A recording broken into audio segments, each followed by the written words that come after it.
Every సమస్యకు own solution ఉంటుంది. అన్నిటికీ ఒకటి చేయలేం కాబట్టి మీరు చనిపోయే ప్రయత్నాలు కానీ, పారిపోయే ప్రయత్నాలు కానీ, కుటుంబాలని ఖరాబ్ చేసుకునే ప్రయత్నాలు కానీ, కుటుంబాలని చిన్న చేయకండి.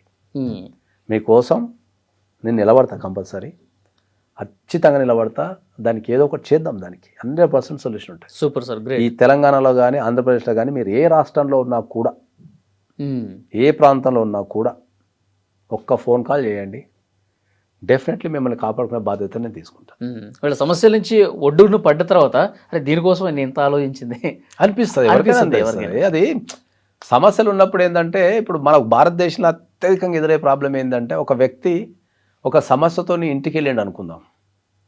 ఇంటికి వెళ్ళంగానే ఆ సమస్యని అర్థం చేసుకొని దాన్ని ఆర్గనైజ్ చేయరు, అని తిట్టడం స్టార్ట్ చేస్తారు. ఇక నీకు చెప్తున్నావా, నేను అది పెట్టద్దంటే తిన్నావా, అది పెట్టద్దంటే తినలేదు, ఇప్పుడు అంతా సంకరాకిపించినావు, మొత్తం కుటుంబాన్ని అంతా రోడ్డు మీద పడేసినాం, మేము అడక్క తినాలనా, మేము ఏం చేయాలని ఇట్లా వాడిని బెదిరిస్తారు. ఇంకా